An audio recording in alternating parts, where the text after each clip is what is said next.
Welcome everyone to the May 13th Charter and Rules meeting. It is 6:30, and this meeting is available here if you want to come down to City Hall Chambers. It's also available on Channel 15, and if you use the television's SAP option, you can get live Spanish interpretation through the live stream on the city website, or you can also attend on Zoom.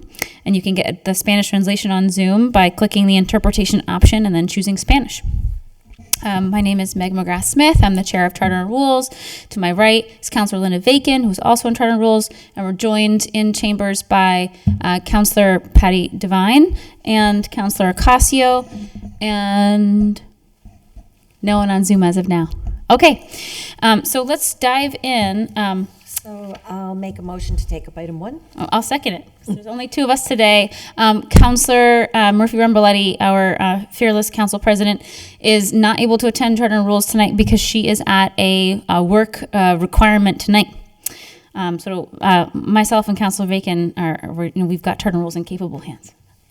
All right, so we have a motion to take up item 1, and it's seconded by me. And I'll make a motion that we accept the minutes. Yeah, and I would second that. So just to approve the minutes from the May 6th meeting, and thank you so much, Jeffrey, for doing that. Appreciate that. All in favor? Aye. Aye. All right. A motion to take up item 2. Thank you. Second, this is from January 18th, 2022, so bringing out an older order. This was co-signed by Murphy Rumboletti and Kevin Jourdain. Order that the City Council adopt a rule to establish a 2-year legislative term. Any orders pending in committee or not acted on by the end of the legislative term must be refiled at the start of the subsequent legislative term. And let's just open that up for discussion. What do we think about making this shift to a 2-year legislative term? Yes, Councilor Vacan. Well, we had received an opinion from Attorney Bissonnette a while ago, fairly recently, where he had weighed in favorably on that process, but at the time we hadn't adopted it as a rule. Okay. So, but I am favorable on it because what we are seeing is many tabled items on these agendas, and many of the orders are really old. And on a number of them, counselors aren't even on the council anymore. And so it seems to me to keep things current, it would make sense to let them go with the end of the term, and then nothing stops anyone from refiling. The only exception I would make would be if there was something that was within a time frame of a public hearing that's under a state law, things of that sort that are in process that you wouldn't want to interrupt, that are, say, shared between ordinance and planning. Yes, I totally Things understand like what you that. mean.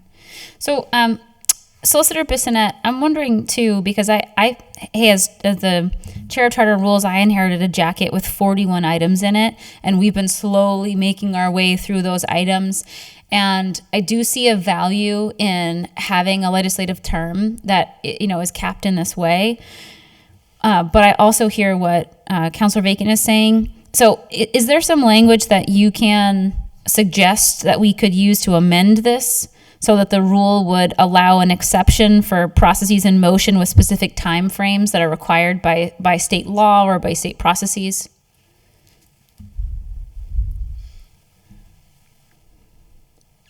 Evening. Good question. Most legislative bodies have adjournment sine die, which means essentially we're all done. Because the legislative term begins at least for municipalities like Holyoke, begins on the first Monday of each year as the municipal year and terminates 2 years later if that's a 2-year term, 4 years later if it's a 4-year term. With regard to the council, you can have a provision that basically terminates all legislation upon the close of the prior term. You can also continue it. You could have a provision that allows for everything that was filed in the previous term to be renewed for current members, relieving the member who is returning to the council from having to refile. Those could be done sort of automatically as an administrative act. That would weed out at least those members who are not returning. What would that look may be like in one terms option. of what would that look like in terms of the rule itself, Mike?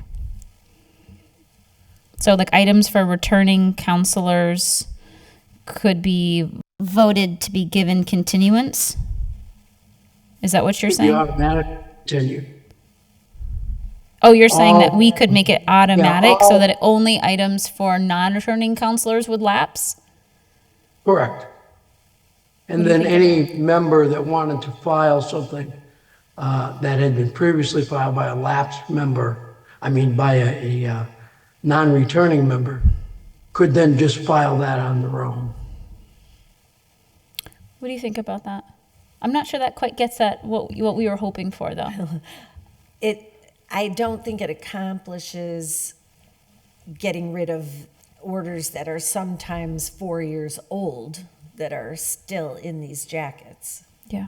And also are out of context, right? So like a lot of the things that I'm finding are happening in charter and rules because I think charter and rules, things are complicated and changes can take a lot of time. And the second you realize there's a home rule petition that's required, I feel like people go, ugh, I don't know if we want to go through that process. So there are things in the jacket that have been there for so long that even like the vice president position that we talked about last week, it's sort of clear that like, oh, I'm looking at it like, oh, this is what this could be, this could mean, this could be the significance of it. There's actually a totally different conversation that was already happening about that item in a very different context. And now I'm trying to have it in a totally different, I'm a new counselor and a new term, trying to like, well, let's take it up and, continue it. But I've also missed all the backstory, right, of that item as it was talked about 2 years ago. So I do see the value of having a 2-year legislative term because it means that the work that's in front of the city council is present and understood by the people in the room as the thing that they're trying to accomplish. So, but I do like the idea of maybe there is some sort of administrative mechanism where something could be voted to be given continuance by the larger body, or is it by the subcommittee? What do you think? So in terms of the administrative idea of refiling for returning members, I would like there to be an option for returning members to request that certain filed orders be refiled, so that they could do it as a package and not have to file them through the clerk Oh, I see as what you're all new saying. orders. Like say I had 5 orders I had filed and they got sent to 5 different committees, theoretically.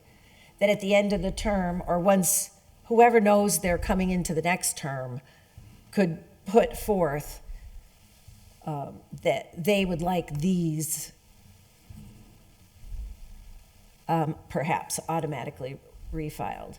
But it wouldn't be automatic if you're requesting it. But anyway, some opportunity for returning members to request that certain orders be refiled in the new term.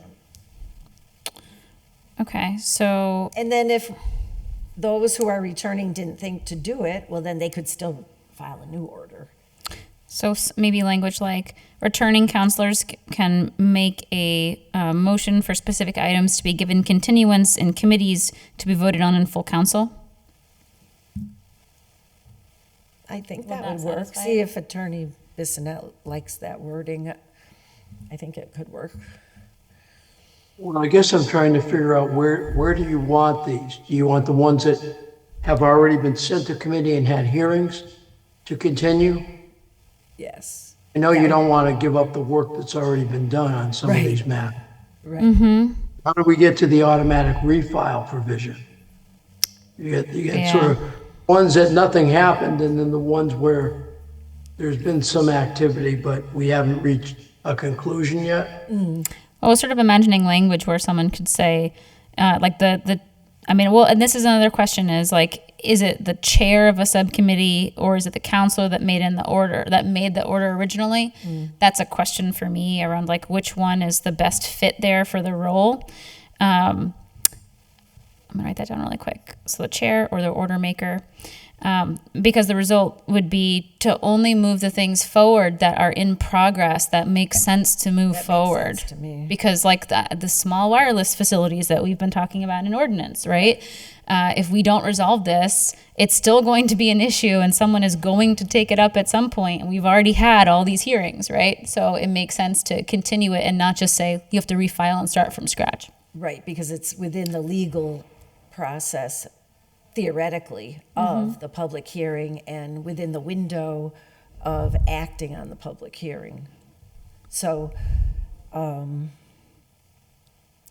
Councilor Devine, did you want to Yeah, weigh in? Thought I saw your I hand. think if we can figure out the wording, I think this is a good order, but I definitely want to include anything in finance. You know, if there's any transfers that might come in, I'm trying to do them right away, so it's probably not a problem. But it could happen. But, you know, I think those are like the ordinance ones, the planning board ones. I think that's a good order, but it's already, this was filed in January of 2022, so it's like 2 years old already. Yeah. So I Right. think we need to, This would be one of the ones that Yeah, right. it'd be gone. that's right. I guess one of my questions is what's the right role? Is it the returning counselor, or is it the order, or is it a returning counselor? Is it the order maker, or is it the chair of the committee? I'm actually wondering if it should be the chair of the committee, because they would have the knowledge of what's in progress? No. Okay, go ahead. it can't be, because in the new term, there would be a new president elected and new chairs appointed. Got it. So.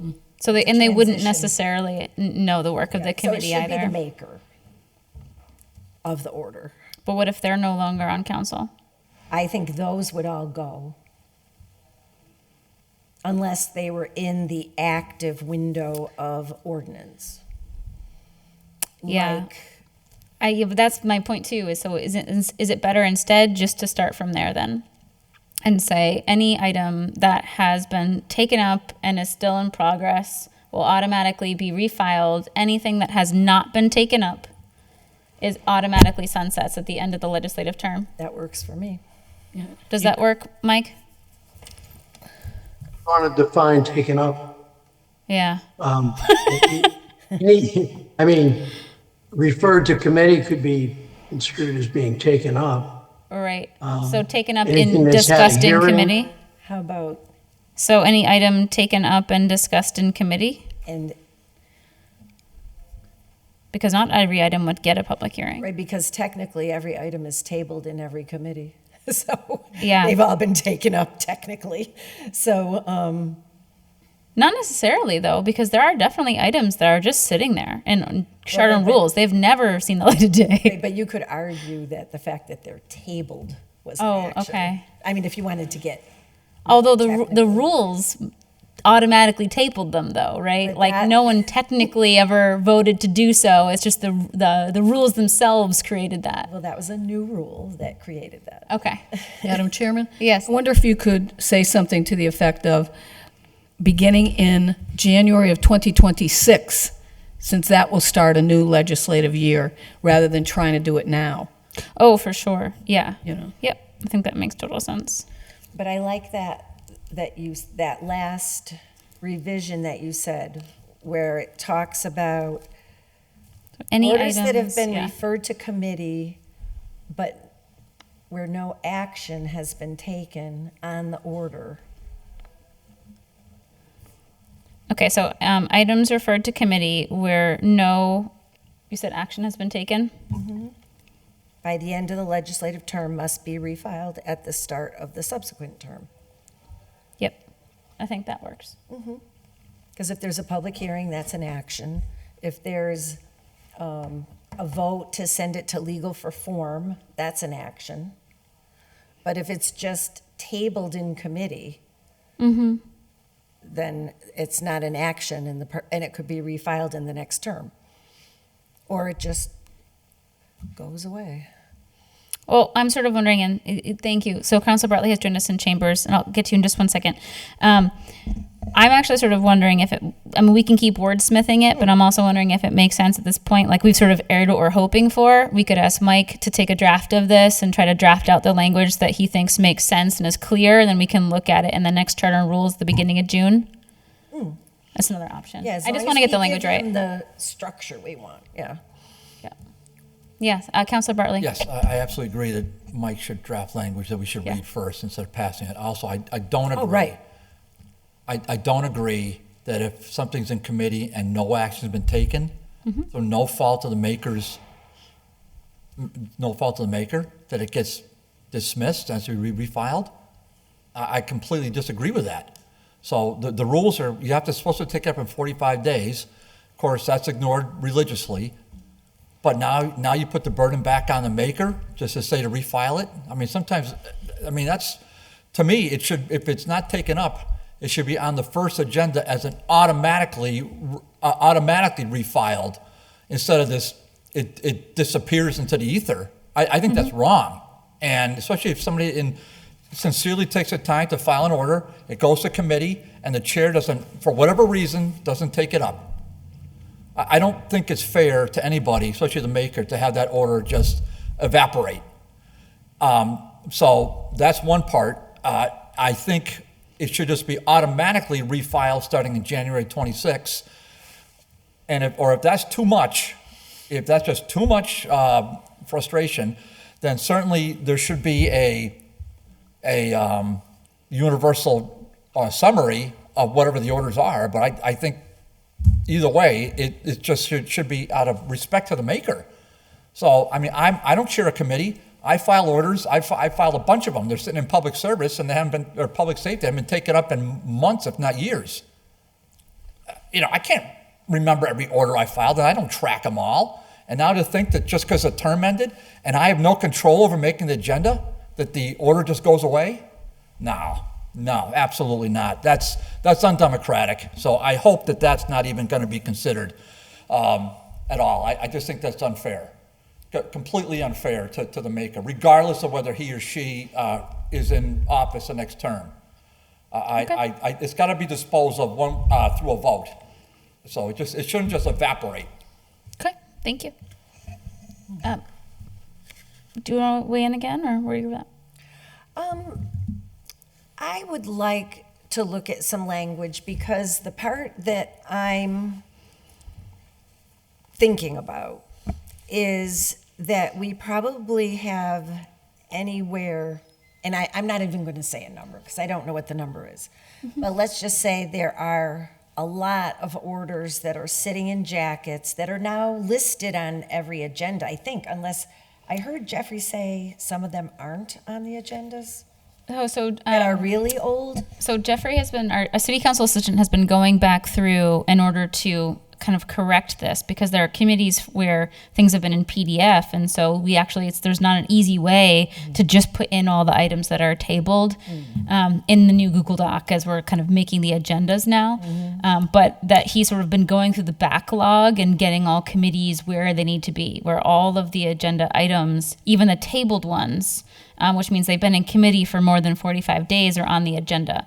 And I think he said that he's gotten almost every committee there now. I've seen many tabled items listed. Yep. That we're not anticipating to take up at the meeting. Yep. And I was only thinking out loud about that because that gives all of us the ability to look at the tabled items in the jackets to see if we want them to continue into the next term while we are still counselors. Right. Which will be up until, the last meeting in December, right? So if we wrote something in that allowed sitting counselors to request refile of any orders in committee before the end of the term, that would seem to address the concern that was just raised by Councilor Bartley, in that every sitting counselor would be able to look through each jacket, look at the tabled orders and say, I want this one refiled, I want that one refiled, I want the other one refiled. So if we can write language that would accomplish that, we talked about that, I think, a little bit earlier in the conversation. Yep. Well, I think that, sometimes too, to the point that was raised earlier, there's a context to an order and it may not exist anymore. Sometimes a problem appears and different counselors jump in to try to figure out and offer solutions to a problem. And then, we realize, well, what didn't get taken up because someone else's answer to that got taken up. And yes, maybe at the next meeting, it should have just been brought up to be given leave to withdraw because we now feel like we've experimented with something and we've come up with an answer. Right. Because I definitely had a few of those that we did have, leave to withdraw. But also, we're spending time in charter and rules going, back and forth now over items that were from 2 to 3 years ago at this point. So there is that context piece that we talked about earlier that you can lose the thread of where did this start? Why is this actually in this committee if it goes on too long? Oh, I do see Jeffrey. Sorry. Do you want to weigh in as a clarification? Yeah, just to clarify the point you were making a couple of minutes ago. So every order in each of the committees that has previously been taken up at least once and then tabled is now in the laid on the table section. What I was referring to with you before the meeting started is that, and I believe Councilor Vacan brought that up, is that there was a new rule created in the last term that automatically tables any order that's been in a jacket for more than 45 days. That part is a little bit more of a process because that would require copying the text of every single one of those orders onto a Word document, which would be, a pretty lengthy process. Something that I probably could do once the council goes on recess in July, but it'll take quite a bit of time to copy the text of those. One technical thing I do want to just suggest is if you do end up writing this rule, maybe provide instruction as far as what I do with orders that might be disposed of, because right now there's a motion made to dispose of orders. Would that still be the same if things were automatically being disposed of? Like, would they have to go on a council agenda in the committee reports, or would it just be a matter of deleting them? Okay. Mike, did you hear that question?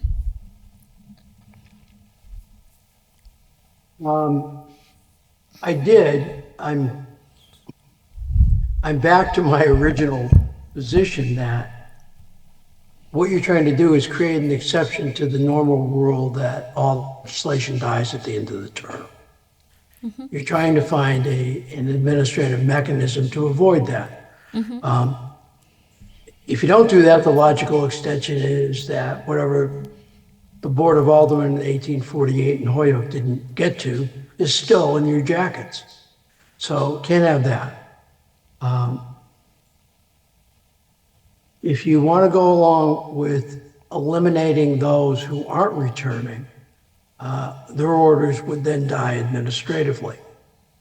I like the idea if it's possible for Jeffrey to be able to produce such a list, to give each member in December a list of their outstanding orders and let them just designate what they want to continue. And then that can be authorized in full committee by a council rule, or you can take it up at your first meeting after electing a president. But those are some options. I'd be happy to work on some language for that. Yes, I would love that. And I think you're going in the right direction in terms of something we can bring to council. Excuse me, I'm sorry to interrupt you, but somebody just texted me that they're watching Channel 15 and it's a blank screen. Oh. So, Jeffrey? Holyoke Media. Yeah, Holyoke Media and Jeffrey, I don't know if you heard that, but apparently Channel 15 is blank. Yeah, Scott was trying to address it. So it is on Boxcast. The stream is working. For some reason, the audio is working on Channel 15, but the video is not. The meeting is still open for, legal purposes. We just don't have a screen on Channel 15. Okay. But he will be able to fix the video when he gets it up on YouTube. Okay, thank you. All right. So for some language to give to Attorney Bissonnette to craft around, so we have the order that the City Council adopt a rule to establish a 2-year legislative term, any orders pending in committee or not acted on by the end of the legislative term must be requested for refile by the end of the term by the counselors filing the orders. And I'm not saying Or must be, legalese, or must be but designated for, refile or for something. refile. Okay. By the sitting counselor before the end of the term, or they will be considered given leave to withdraw, I guess you'd have to say. Okay. Well, I look forward to seeing the language that Attorney Bissonnette drafts, and we can take it up in the first June meeting for sure. So my motion would be to craft language similar to what you and I have summarized and refer it to legal. That would be the motion. Yes, I'll second that. And All in favor? aye. Aye. Okay, let's move to item 3. Take up item 3. All right, I'll second it. This is from Counselor Devine, in order to amend Rule 9, changing automatic tabling from 45 to 60 days. And she's in council, so I'd like to invite you to start and just give us a little bit of context to your order. Yeah, I'm not quite sure because that tabling after 45, or from 45 days is new to me as a counselor. We never had that before. So I was thinking that, especially with Finance Committee orders and transfers, do we need to move that to 60, especially during the summertime? Again, it's not the most pressing thing in the world, but again, I don't know why it was created to begin with. So it strikes me, and I'm a new counselor, so I'll be interested to hear the context, because you were here, I think, when this order was made, clearly, and this rule. But it strikes me that effectively the fear or the sense was that items were getting sent to committee and they were just lingering. They were never being taken up, and because the chair has the decision to put something on an agenda or not, they could just not put things forward they didn't want discussed, and they could control the conversation.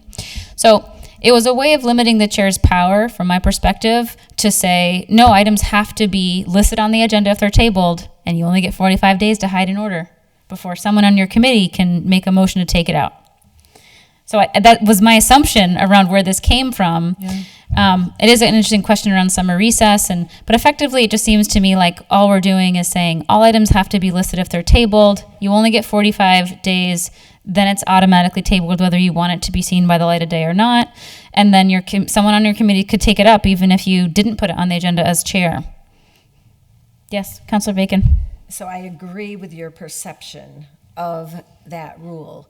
The unintended consequence of the rule was that nothing has really gotten moved out of any jackets very much more quickly than it had before, right? So there may have been certain instances where people felt something was picked and chosen, but as we've seen in the last session, there's a lot of things tabled in jackets that haven't moved for a couple of years.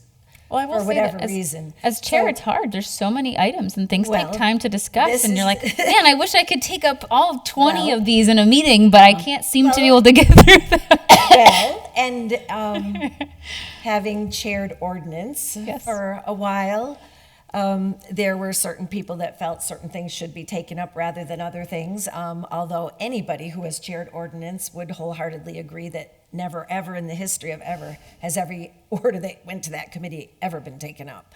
And there's now a huge amount in there. Now, as a practical matter, each chair, and you've done some of it, and I think Councilor Rivera did some of it recently, you can go through and take the stuff out that's obviously stale, that nobody has any idea what it is, throw 20 of them on the agenda and get rid of them. Yeah. I mean, that's what I did at the end of the term, or tried to do at the beginning of a term. Right. Clean out the stuff that nobody thought was going anywhere. But that's always a matter of opinion, too. But I just don't really see where, as a practical matter, making them be tabled has accomplished anything, although technically, any of us could come into this meeting tonight Yeah. and take any of these items off the table, whether it's intended to be discussed or not. Right. They are fairly on the table and could be taken up. Well, If a and it majority does of the create committee more transparency. So I'm not opposed to that, but that is what it came out of. But I think because now we have that other rule, changing it from 45 to another number doesn't really affect anything. You know, because you're just going to end up with a gray area of 15 days. Then I have no problem giving it leave to withdraw. I just was curious about it. Yeah. Because of the summer, and I want to make sure finance is taken care of. Yeah. So it won't upset me if it's given leave to withdraw. It seems more like what will end up happening is even if you have something in your jacket, it will get moved to tabling, to being tabled on your agenda. And so But it'll be they'll- there anyway. They'll Right. probably be the items that you want to put on the agenda Right. anyway, because they'll be the older ones. Yeah. So that's fine. Okay, All right, as long as, all right. then I'll make a motion with agreement from the maker to give it leave to withdraw. Okay. All right, all in favor? Aye. Aye. I actually, I think I have to second it. Yes, you do. I second it. All right, aye. All right, item 4. Motion to take up. And this came from Jordan and Councillor Vacant to my right.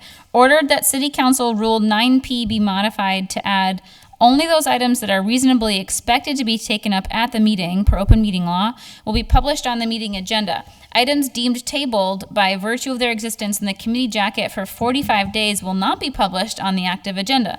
Listing every item in the entire committee jacket on every agenda item, or on every agenda, will create confusing agendas for councilors and the general public when the vast majority of items will never be considered at that meeting and create the false impression that they will be. This will create an absurd result that appears to be a violation of the open meeting law.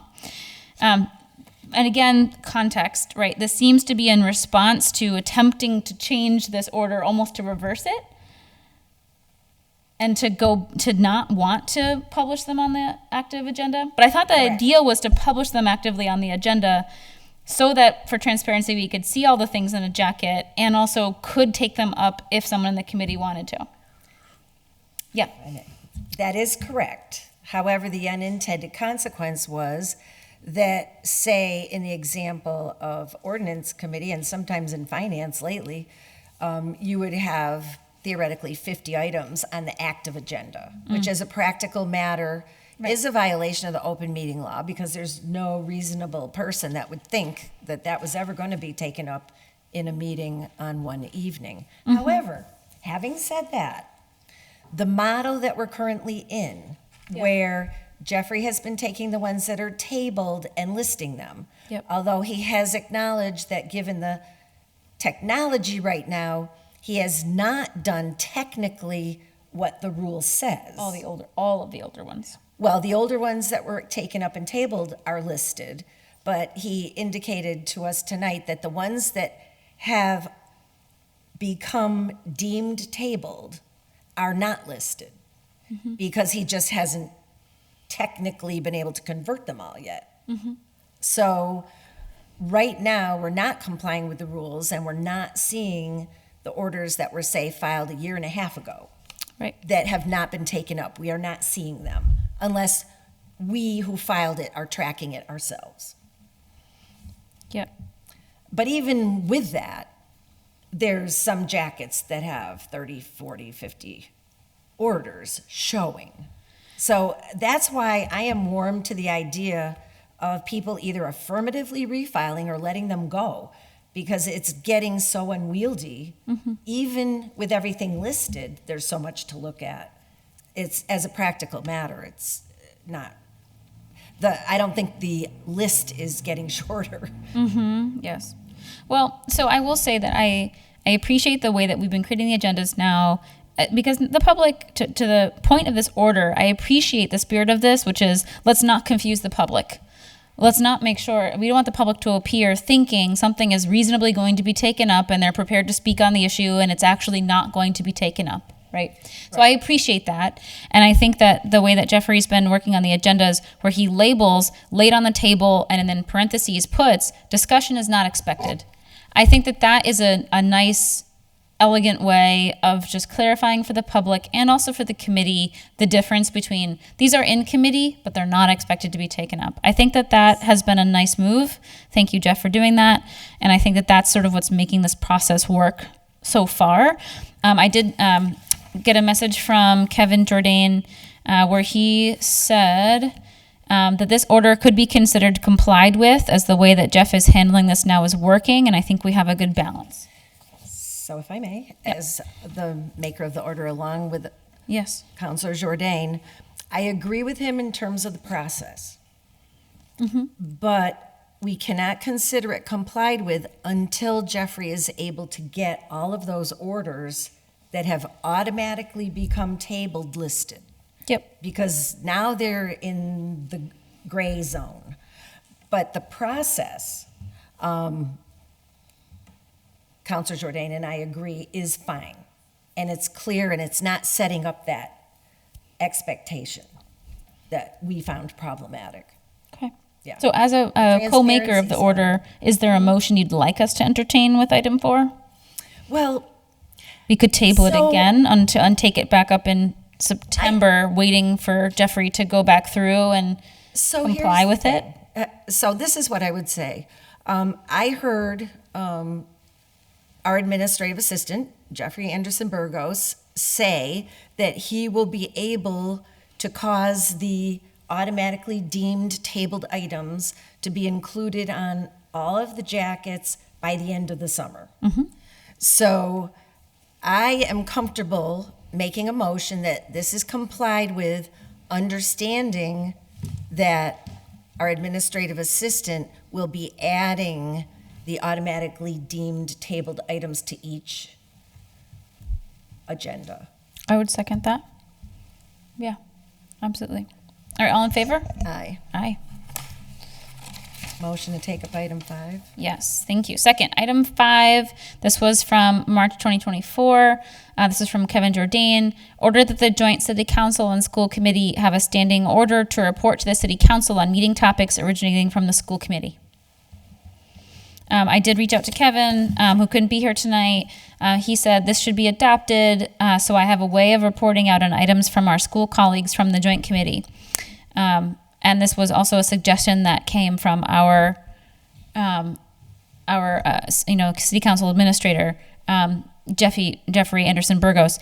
I believe that this is the only, I think it may be the only standing committee that does not have a standing order to report to city council, although I might be wrong on that.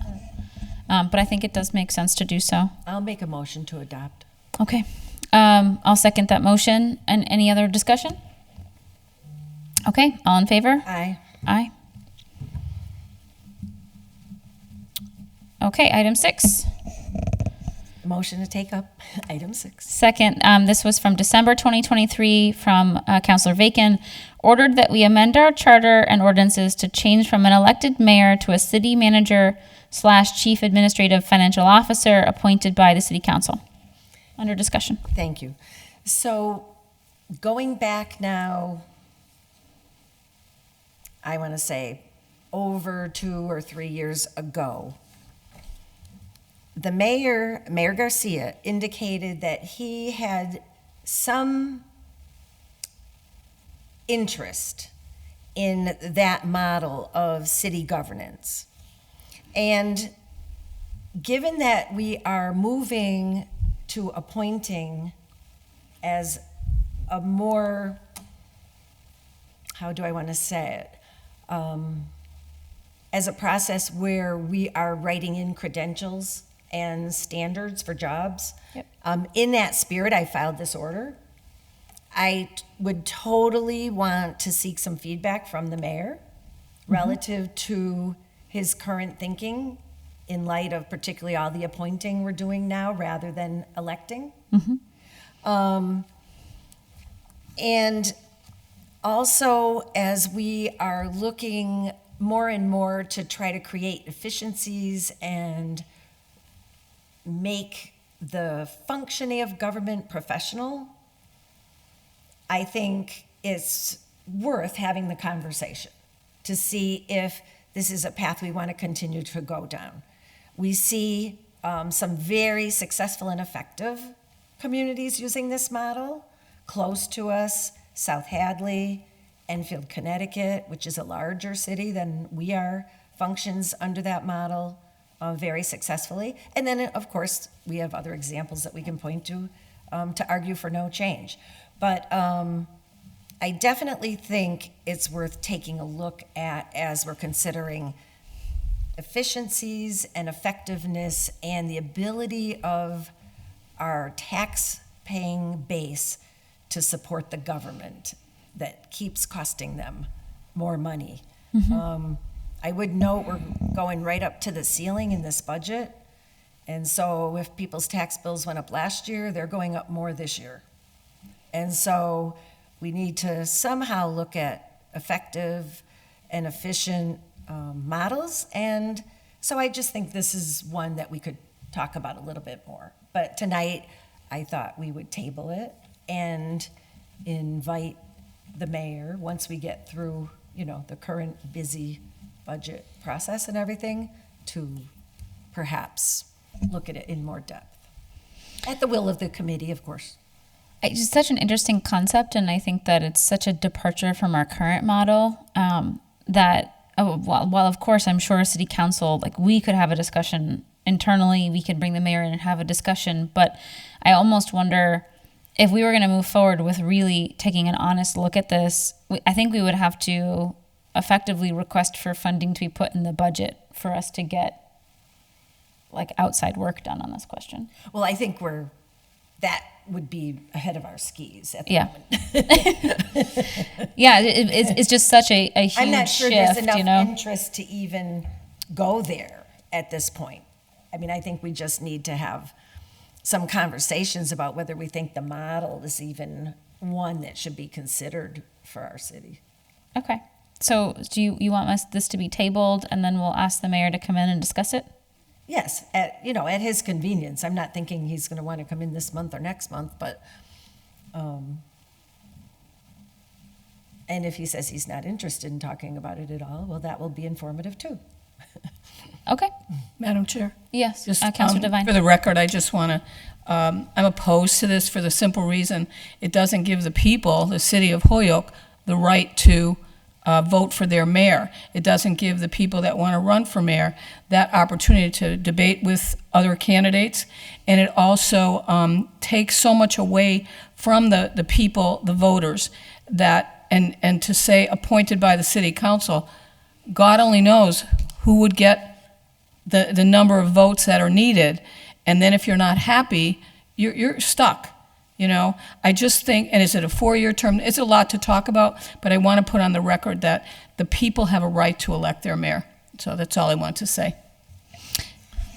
It would have to be a very different model, primarily because we seem as council to be moving forward with a plan where all of the financial roles would be appointed by council. So if we're also going to have a city manager appointed by council, we'd have to really have some honest conversation and balance of power. Maybe not be so concerned about the current council, but I think of the future in terms of we don't know who other councils will be. Will they have a sense of judgment? Will they be balanced? We don't know. So I think that, it's a very different model. I mean, I'm happy to table and to, talk to the mayor and then, bring this up again and when all three of us are here to have more of a robust conversation, He even, for sure. has an interest in pursuing a discussion on it. All right, can do. Councilor Bartley, final word?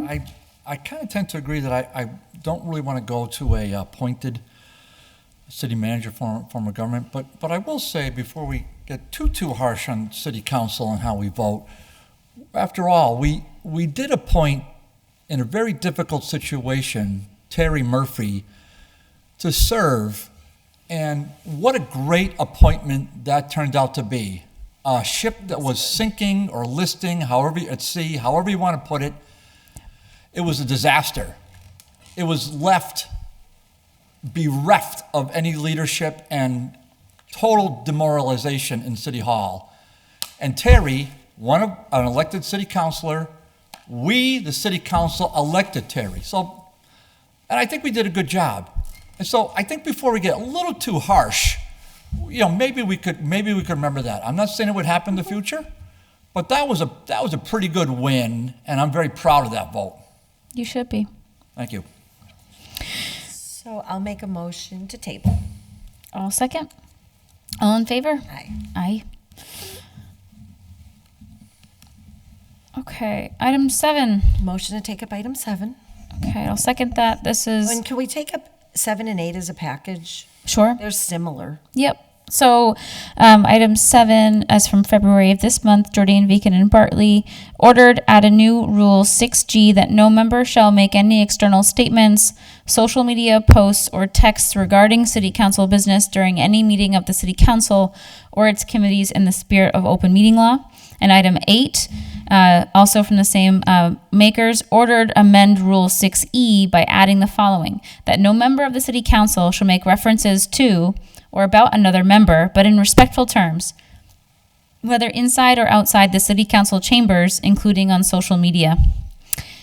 I think these are really interesting orders, and I'd love to hear the thoughts from the makers of the order. I'd also like to hear from Solicitor Bissonnette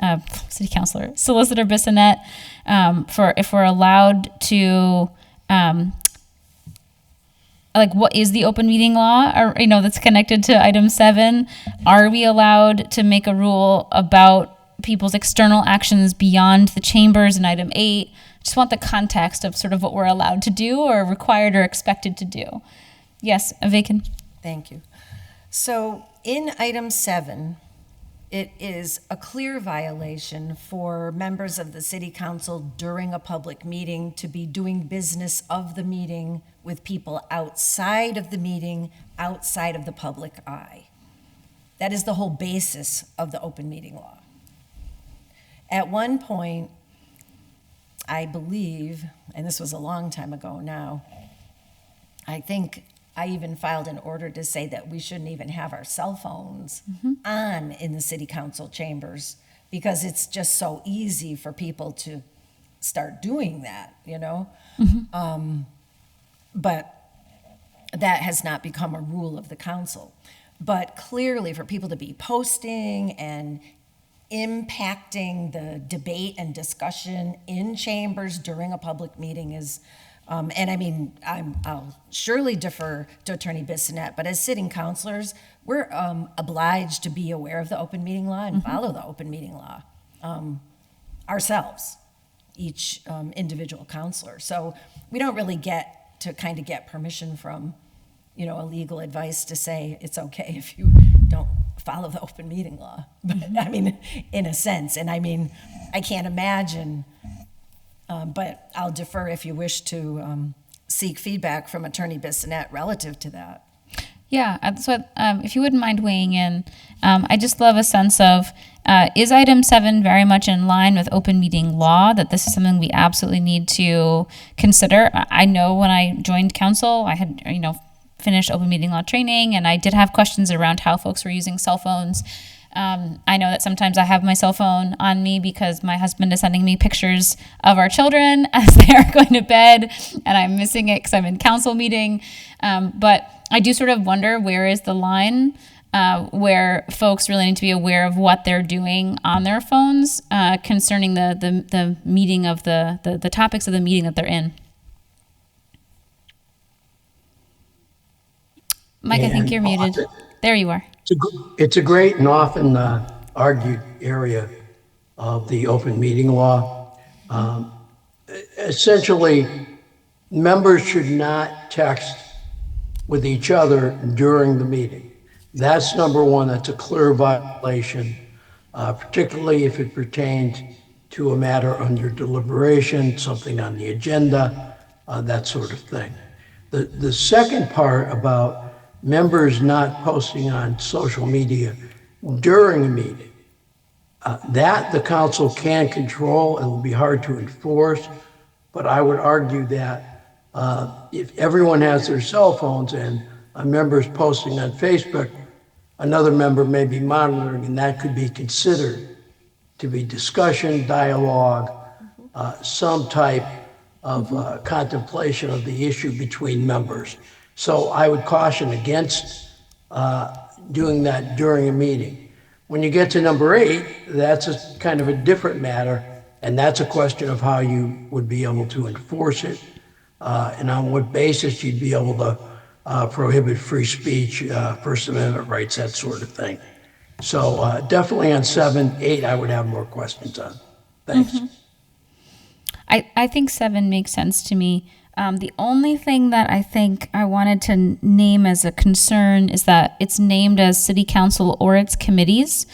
And maybe this is not best practice, maybe it's not even allowed, but I know that I have been in meetings where someone has said, wait a minute, and then reached to their phone and texted somebody to get an answer to move along the business of the meeting. I've seen that occur. And often it's at the will of the committee. They're needing to reach out to ask somebody who works in City Hall for a fact that they need to move something forward. Is that prohibited by open meeting law? Is that something that we need to be very clear with counselors that they cannot do during subcommittee meetings, not so much during council? I haven't seen that there, but I have seen it during subcommittee meetings. You can do that as long as you are stating to the council or to the meeting that you're considering this information from this source. So you're having a discussion about a particular problem property. The health director wasn't designated to come to the meeting, but you want an answer to the question, you text him. Yes. You say, what's the status? You announce, at the will of the committee, I am asking the health director if they could respond, and they can either Zoom into the meeting or they can respond to you by text. You announce what the response is. Would item 7, if we voted to make this a rule, prevent us from doing what you just named? No. Not from my Okay. perspective. Okay, just making sure, because I know sometimes that's been helpful to move the, business of the day along. Okay, as long It's as the this rule doesn't generic- prevent that, then I think that this rule makes sense. I just wanted to clarify that. So I'd like to make a motion that we adopt item 7 and recommend to the council. I'll second that. Okay. Yeah, under discussion, so- Counselor Bartley, right, do you right. want to add in as a co-maker of the order, or? No, not really. I think Linda nailed it. My only thing is, sometimes, this is going to be a new rule. Yes, Okay. So sometimes I think it's best just to have the language here in committee as opposed to dealing with it. And if you didn't know, slight it, my friend Mike. But I noticed that we've been getting stuff from the law department kind of not even on time, right? So it'll come like the Monday before the Tuesday meeting, and then you're rushing. You lost the weekend to review it. So I realize this is simple. In fact, it's so simple. Really, the order should just read follow the open meeting law. But I frankly would, if we're going to amend something, I would rather just have the language in committee. So or like have all of Rule 6 with the amended language in it is your now, that would be preference. my preference. You vote the way you vote, but it's only because of what I said, it delays. I don't think this is super complicated, but, the law department's backed up, and I'd rather just have it so we Okay. can chat it out. Thank you. Thank you. Yes. I just have a point of Bacon. order question. Do we need legal form for a rule? I don't think we do, but No. No. But it's a I want to see preference. what the rule's going to look like So you want to see the rule in its totality? As amended. Not just the added part? as amended, yeah. I mean, Well- are we taking this language exactly? yeah. Oh, well, that's the, Well, we're It- going to we- put we a would just be- period after committees. Yeah. okay, see what I mean? See, I just think that if we, what's the rush? Okay. I would rather just see it. What's the Okay. official Well, language? so in the future, so I think this is specific to us for sure, is specific to charter rules, and I feel like I've done that when I've put in certain orders. I've put in the rule because I know people like to see the rule that they're voting on. So it could be also just a best practice is that we could name to the council, and I can name it in the committee report. Hey, if you're putting in an order for charter and rules, could you please put in the full rule along with the text that you are suggesting we change, because I think that is a best practice. So I just want to say, this is a new rule, 6G. Yeah. It goes with other things under 6, but it's its own new thing. Yeah. Just FYI. And if we don't need legal to weigh in, couldn't we ask Jeffrey to provide us back with the rule, including all of the items in 6, instead of referring it to legal? Geez, I like that. What do you think Okay. about that, Jeffrey? Would that work for you? Honestly, that's kind of what I've been doing with past rule changes and additions anyway. Yeah. Okay. Thank you. That would be Thank great. you. Okay, so on the motion, I'll request that Yep. Jeffrey give back to committee. Or to council, because we could move this to. Well, I'm trying to Well, because Jeff will get it to us in a timely fashion. Yeah, Yeah, so we have our council meeting on the 21st, so I think that we should, Oh, no, Jeff's on vacation. oh, now okay. Jeff, you're on vacation, right? That'd be a tough one. Well, I can get it to Brenna ahead of Friday. Okay, all right, as long as it's doable. Can I ask you a question? Yes. Where it says, make any external statements, what if the press calls you? Is that an external During the statement? meeting? During the meeting, yes. Well, this is only during the meeting. During. Yes, this is, Okay, all right. this is only during council meetings or committee meetings. So when you say make any external statements, Posting on Facebook during a meeting, I see, okay. All as an right. example. Maybe we need to put that in there. Yeah, I think that, so if you look at where it says, or text regarding city council meetings during any meeting of the city council or its committees. Right. So I think it is time bound, which is what gives me confidence that I think Okay. it's okay. All right, so on the So the motion, motion is that we adopt it and refer it to Jeffrey to give to the council showing all of Rule 6. yep, yes. All right, I will second that. Any further discussion? All in favor? Aye. Okay, let's go back to 8. So this is different, and I wanted to, and I think Kristen already sort of narrowed in on this. I think this makes total sense, but I think it's really hard, and I think we've gone back and forth on this as a committee, even or a committee and as a council this term. What does respectful mean, right? And where is it censorship versus where is it being actively disrespectful is such a fine line, and I think that all of us at one point or other will probably find ourselves inching towards one or the other end. And I do feel like it's hard to enforce. So those are questions that I have around if it makes sense to move forward with item 8. And I'm just not sure in terms of enforcement and in terms of how do we determine what's respectful versus what is censorship? Because I know that's a sensitive topic that's come up several times on council so far with other orders. Bacon. Thank you. So the way that I am looking at this is this would come under the rule of decorum, not under the rule of freedom of speech. And we have the ability as a body to set rules of conduct just as any place of employment has the ability to set a rule of conduct. When I was serving as a CEO, I didn't just have to follow the rules of conduct for the organization between the hours of 9 and 5. I had to follow those rules of conduct at all times. And as elected officials, we're not just a city councilor when we're sitting here in a city council meeting. We're a city councilor 24/7, anywhere we are in the city, whatever we're doing in the city. And I do agree, we all do have freedom of speech and should have freedom of speech, regardless of whether we like each other's speech or not. However, as a body, we do have the right to have rules relative to our conduct. And and we had robust debate about this in the chambers. And quite frankly, I don't see any greater ability to enforce our rules in the chambers than I do outside of the chambers. I mean, we routinely see the rules broken within the chambers. So that, to me, doesn't meet the test of failing to make rules simply because some people won't follow it. But to have the rule that if we're all saying we should have this decorum within this room, then where is the conflict in saying we should have the same decorum outside of this room? And that is the fundamental basis of item 8. I totally agree on the matter of enforcement. And I would say that holds true with almost every rule because we've seen some of them blatantly violated and people just saying in one instance it's okay and in another instance it's not. So, that's part of the frailty of human nature. I wonder too about with item 8, because it specifically talks about, extending beyond the chambers to outside the chambers. The reality too is that all of us are expected to campaign.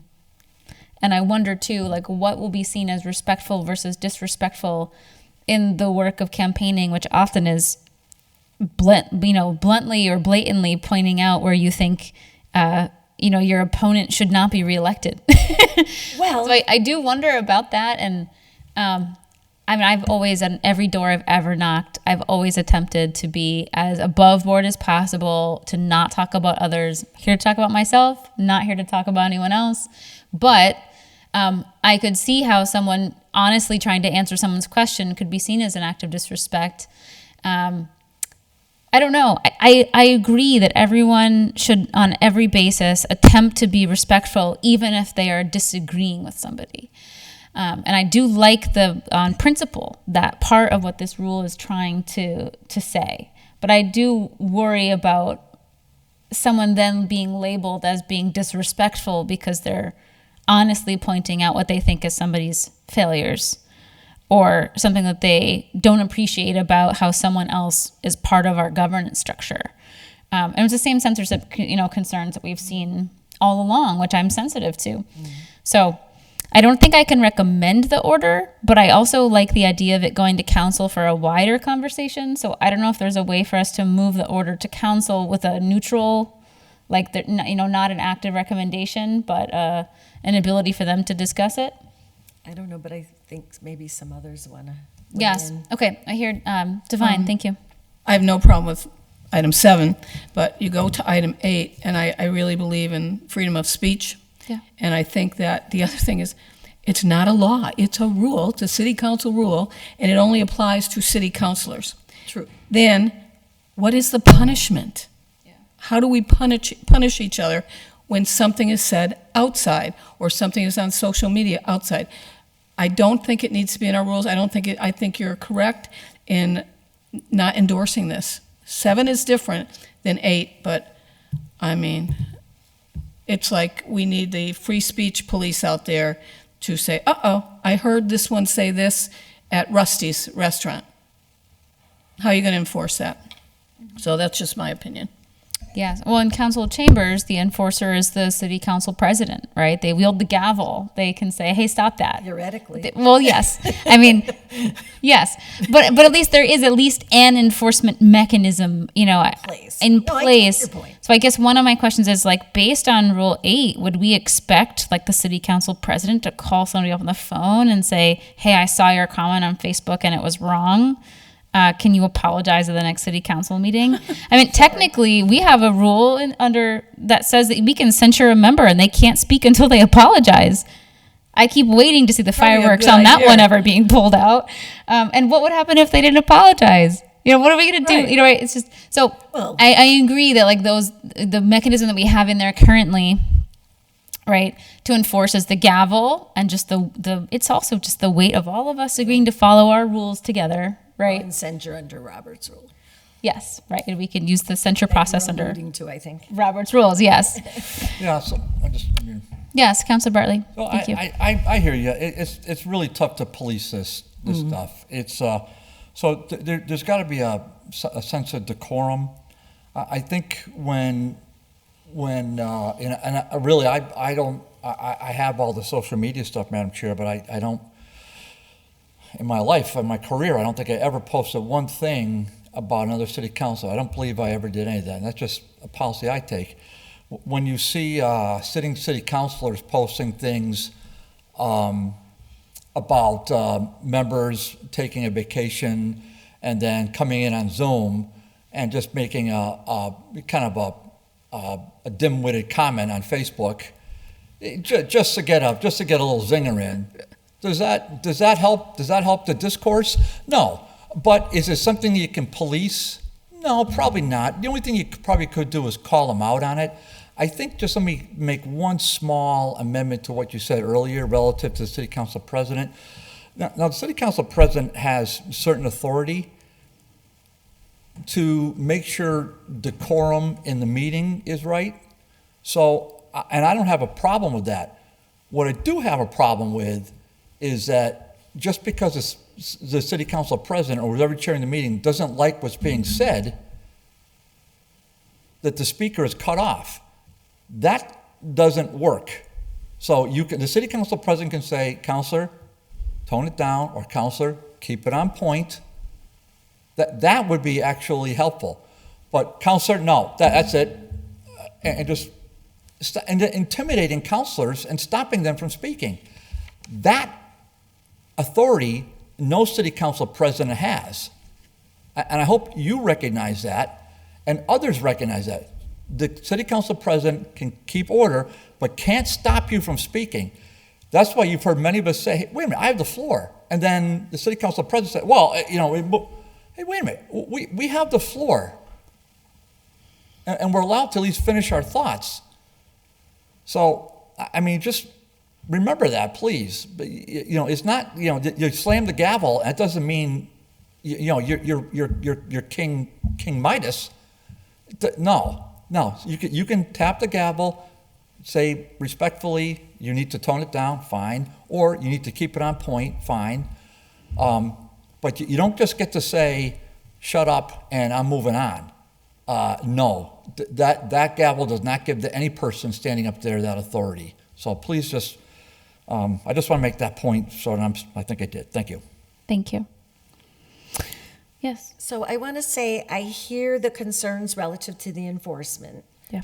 I hope the spirit of it is welcomed, because there are some of us who really don't put much other than just, this meeting is happening, this happened at the meeting, this was the result of this or that, up on social media.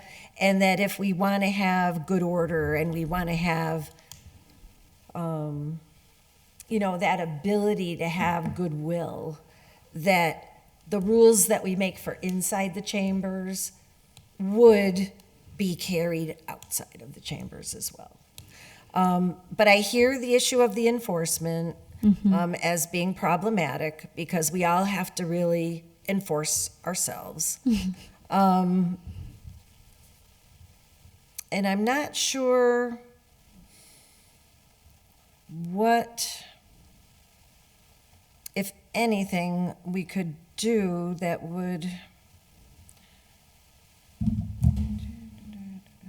What did we put in our decorum rule for inside the chambers?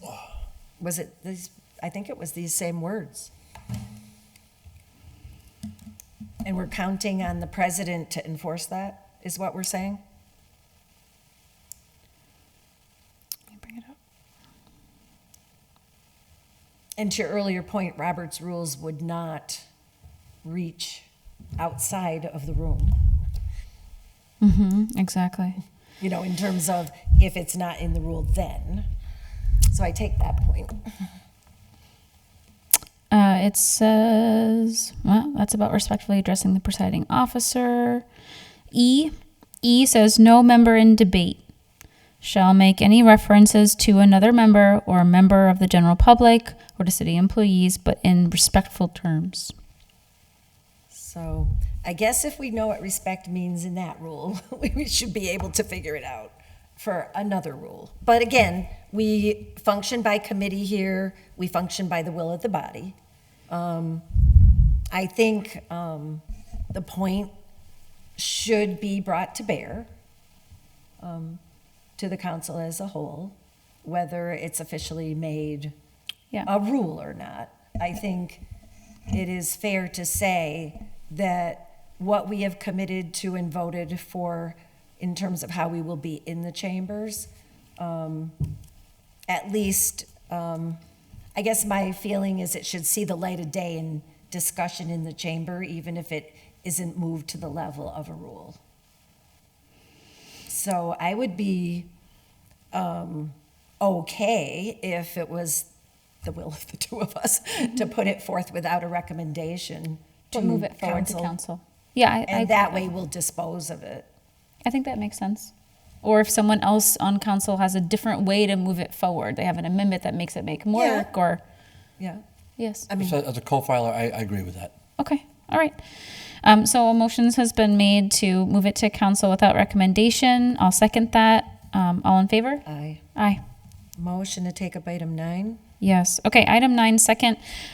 This was an order from myself ordered the City Council Rule 10D be revisited in discussion. Every month, the City Council invite in a Holyoke school student to lead in the Pledge of Allegiance. When I went back through the rules, there are some rules that we're just not following. And they seem, well, and so as someone new to council, I'm sort of in the rules trying to figure out. I will say that I'm a teacher by trade. I believe that if you have a rule, it should be followed. And if you don't have, and if you're not following it, it's because someone doesn't want it followed. Or it's been there a long time and it has fallen, it's been there for so long, it's become anachronistic, right? But nobody maybe wants to say out loud they're not following it. So there are a couple rules underneath 10, which is the MISC section, the miscellaneous section, that I'm going to slowly bring to charter and rules over the next few meetings between now and June. And this is one of them. So when I came to council, there clearly is a standing tradition that has been happening for at least as long as I've been following council the last, I don't know, I guess 6 years, 7 years is how closely I've been following it, where the council stands, we do the Pledge of Allegiance together, and then we have, the blessing of the city, right? We've done that. But this rule says that we should be inviting in a Holyoke school student every month to lead the Pledge of Allegiance. So I'm interested in, is this a rule that we want to see happen? And if so, what would need to happen to make it happen? Or are we happy with the way that we are currently doing this as a body together? And thus we would want to redact the rule as something that maybe suited a time and purpose, but does not currently. Yes? So I was on the council when this became a rule, Oh, okay. So it is new, actually. relatively. No, No, it's not. it's like Jay Ferreira put this up, so. But it's It never lasted. in the scheme of 150 years, it's relatively new. Yeah, within the last 12 years. Okay. That's a fair point. And what happened is the rule passed, and for a while, it was engaged, and there were some students who came into the chambers, but it didn't last very long, and it just fell by the wayside. It's hard to maintain. Well, the process, as I recall, and I'd have to look at it again to be precise, was that the school was going to choose the student that would be coming in. And it would, And then we this would rule was rotate. separate, that we would be inviting a student to come in. Right now, I really feel that we sort of need to focus on the core of the council. I mean, we've had these lengthy discussions and debates about decorum. We have members of the council who vote for the rules, and then I stand next to a member who never pledges allegiance to the flag, stands with his hands behind his back. We all voted for the rules. We all voted to pledge allegiance to the flag. And so if we're inviting students in to pledge allegiance to the flag, I guess first the body should be following our own rules. So I think, I think maybe it was a good idea at its time, but I think it's been left to sort of wither on the vine. I believe the initiative came out of a good motive, which was to try to get students more engaged in civic events and processes and not to find it intimidating. So I think the intent was good, but as a practical matter, has not been implemented, I want to say, for 10 years. I'm guesstimating, I'm not good with time.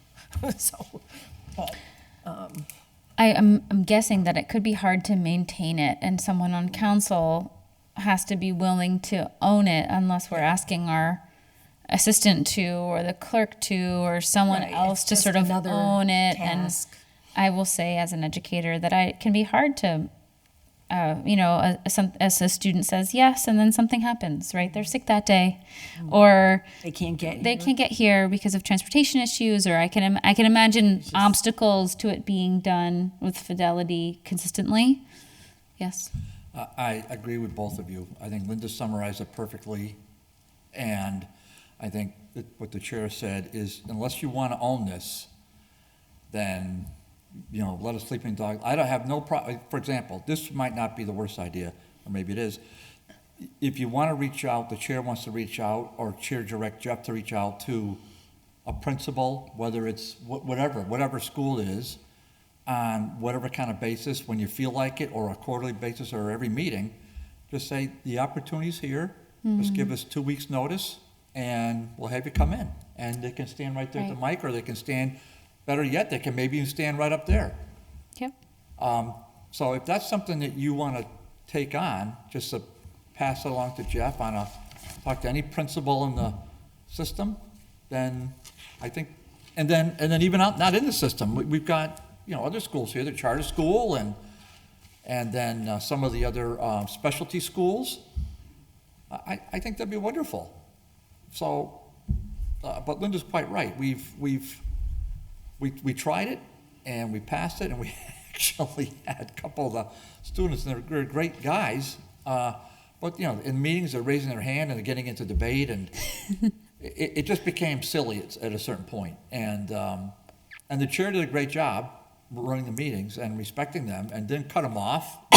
Finish your thoughts. Was this McGivern? Who was it? Who was the Kevin. chair? Oh, dang. Kevin. Good. I don't think Joe would have pinch hit for Kevin. He might have been there as well. So it might be definitely Kevin for sure. But Joe probably did it too. I would not be surprised. So, at any rate, that's, maybe this is a way to sort of get them in here, and I think that's to be commended. And if you can pull that off, great. I have a thought. Maybe we could soften the rule and just say may be invited from time to time to come in to lead the Pledge of Allegiance. It leaves it open, it can happen. There you go. But There you go. we're not making it an every month thing, and then it's not happening, so it's another thing that we just say as a rule and we don't do it. Okay, so it could be that we're modifying, I think I'm hearing a motion to modify Rule 10D to remove every month and to instead say the city council may invite in a Holyoke school student to lead in the Pledge of Allegiance. From time to time. Yeah. Jeffrey, what do you think about that? Talk about put him on He's the spot. going on vacation. Put him on the spot.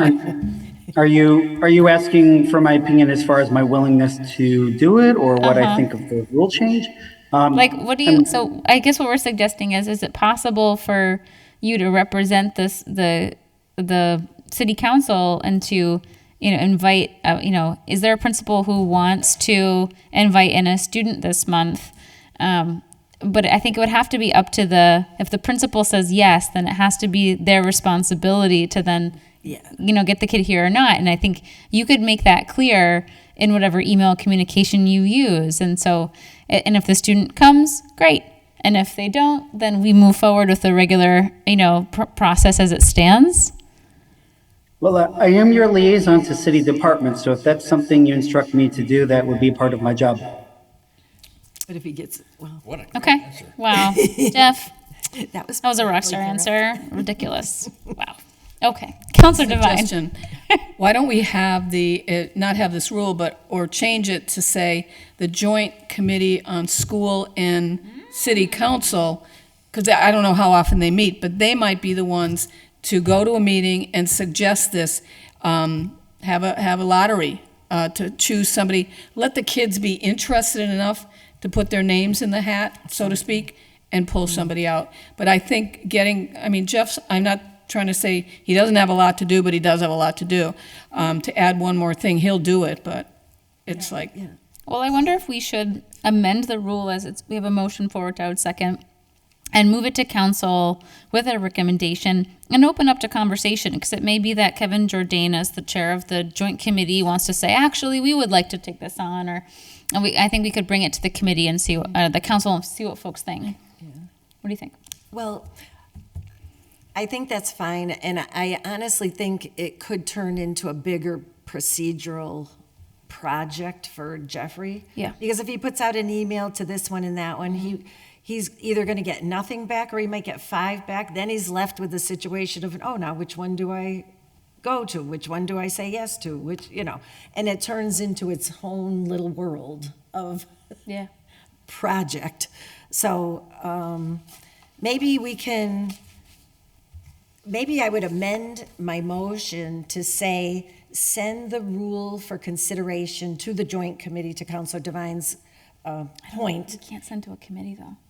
Like, a committee can't send to a committee. Well, we can send it to the council and ask them to send it over to the joint committee to recommend further action relative to how we might do this rule or change this rule.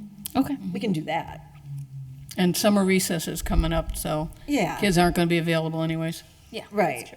So I would just make the motion that we send it to council and ask the joint committee to consider how we might implement or modify this rule. Okay, I like that. All right, I'll second that. All right. Any further discussion?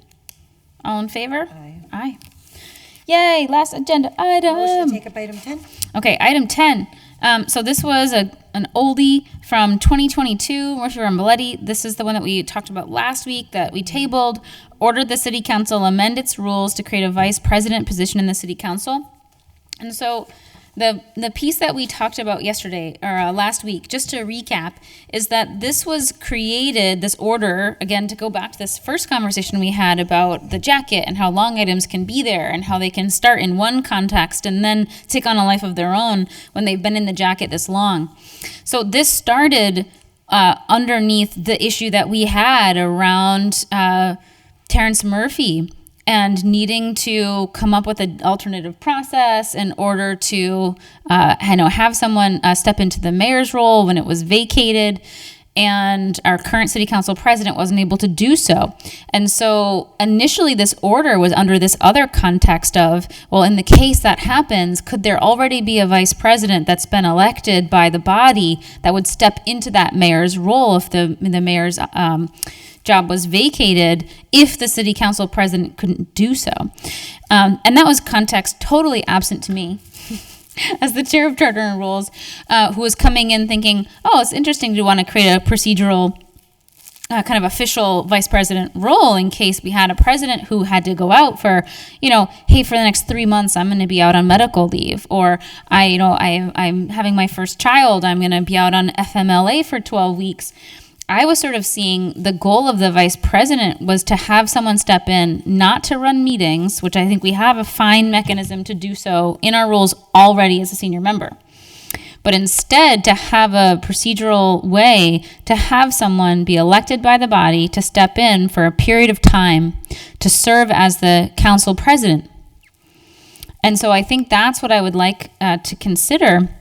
And Mr. Bissonnette, I don't know if you have a new language for us to consider, but I would love for us to look at a rules change that allows us to, in the case of an extended absence, where the city council president is unable to discharge their duties for a period of time, the city council body can vote for a vice president to step into the role of the city council president temporarily.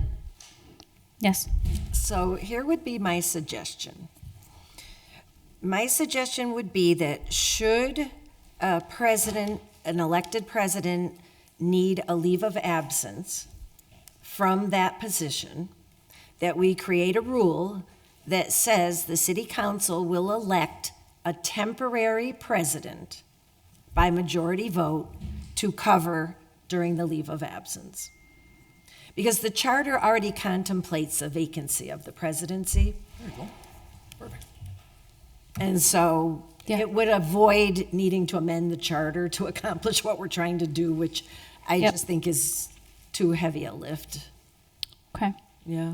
And I think this would do it. Mike, what do you think about that? That's one option for sure. You can also, this was a suggestion someone else had that I found interesting. The U.S. Senate designates a president pro tem. Yeah. You can have a vice president pro tem, which would be your senior member. And that person would then take over in the event that, for whatever reason, the elected president was disabled or was on medical leave or unable to fulfill their duties for a period of time. I'm only nervous about that because I think in many cases the senior member is going to be the person who knows the process, the procedures. They will know how to step into the role, but they may not be willing to or able to. So I worry about just because by dint of being on council long enough, you're expected to step immediately into this, I'm council president for the next 4 months. I worry that that mechanism will immediately break down, as we'll be in a council where someone will say, no, actually, I can't because of this thing that's happening in my life currently. So that's why I wanted to create some sort of election mechanism. And it's less about, who has control over who becomes the pro tempore. It's more about that person saying, yes, I'm able and willing. An interest. And interested in taking on what is a significant burden, right? To make this whole process work. So that was my thought, Mike, and I don't know if it's possible to get language by the first June meeting that we're having. So Because I I think think that it would be. I would love For to a look at role- language around a temporary president, whether you want to call it a VP, president pro temp, or whatever you want to call it. But I love the idea of Linda Vacan naming it as sort of a leave of absence rule, right? What happens in the case of a leave of absence? Because it could be for anything. Because it could be for anything. It could be, my goodness, my mother just passed away and I have to go and handle that for the Somebody's next sick 2 in the months, or family, you have to go out of state. I mean, anything. yeah, all those things. So just want a mechanism in place, and because otherwise what happens, of course, is that we're reactive instead of being proactive. Okay. So can I make a Shoot motion for to that table? for next meeting? What did you say, Mike? Sorry, I miss. You want to shoot for that for the next meeting? Yeah, so our next meeting is the first Monday in June. June 3rd. We have Charter and Rules meetings scheduled for June 3rd and June 10th. So that hopefully we can make some decent headway through some of these pieces before we go to summer recess. So if that's possible, that would be great. And 10. Then June 10th. Yeah, those 2 Mondays. So I'll make a motion to table for language that would create a temporary elected president to cover for a leave of absence. Great. Love that. Can I ask one question? Michael, on the 17th, did you have a meeting and then reschedule that? Because I have Charter and Rules on that day. Oh. Maybe I wrote the wrong day. Jeffrey, I thought we had Charter and Rules meetings on the 3rd and the 10th of June. What You know days? what, so the third was there was a placeholder put, but you were leaving it open just in case another committee really needed it. As of yet, that has not happened, so, yeah, I think we're good with the third being a meeting as well. I had DGR on the 3rd. Why do I have that? It was gonna be on the third, it got Okay. moved to the 6th because of a conflict. Okay. Okay. So is it okay if we do it on the 3rd and the 10th then and not on the 17th, Jeffrey? Because right now, actually, I'm looking at my calendar and I see invites for the 10th and the 17th, but I thought we had agreed on the You know what? 3rd and the That's what it was, 10th. we did say the 10th and the 17th not the 3rd and the 10th, you're right. So, yeah, we can do the 3rd and the 10th. Yes, I would prefer that. Thank you. The 17th is the last day of school. And I know that I'm going to be So we're exhausted. taking that off. Taking that off. Yes, so I would love to do the 3rd and the 10th of June and not have the 17th meeting, Jeffrey, if we could. Sure. Okay, Yeah, great. I'll make sure, So I'll make that change. thank you so much. And just to make sure we're sort of clear, so it looks, a number of these pieces, of course, will be tabled to the next meeting. So we'll want to look at those with the legal language, hopefully. So we'll want legal language on the And 10. item 10. And is there anything else that we need legal language on? I don't There was think another so. one where we talked were about asking language. Jeffrey to do the rule instead of. Oh, 7 would Jeffrey would just get to city council. And was there something else though, where we looked at the We language did and ask for then language for item 2. item 2? Okay. So item 2 and item 10. Good night. Thank you so much for coming. Oh, Appreciate you. yes, 2. Okay. So so 2 and 10. Okay, we'll want legal language for the June 3rd Did we meeting. table item 2? Madam Chair? Yes. Did we table 2? To go back through my notes. I just- Yes, Jeffrey, what did you say? Item 8, the item that was referred to council without recommendation, do you Yes. want proposed rule language to be given to the clerk for the meeting next week? No, because the No. order has the language. So, yeah, And it also says no recommendation, yeah. so no. Okay. And then, what else? Oh, did we officially vote on 10? What did we do to, I don't think we voted on We 10 have to vote. technically. We do need to vote on 10. Right. Okay, so We you made made a an motion order to to table table for for legal legal language. for I'll the- second, all in favor? Aye.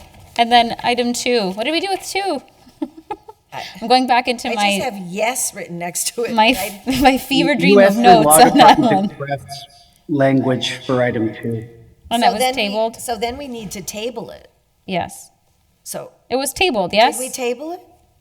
I don't have Let me anything on make a there. motion to table. Just in item case, 2 yes, For legal language. yes, And yes. I'll second that. All in favor? aye. Aye. Just to make Just sure. ensure. If we did it twice, it won't hurt anything. Okay, all right, thank you so much. Appreciate you all on a motion to Monday. I'll second that. All in favor? Aye. Well, there was a lot of Thanks, everybody. discussion Good going night. on. Thank you so much, Michael. Really appreciate it. And thank you, My Jeffrey. pleasure.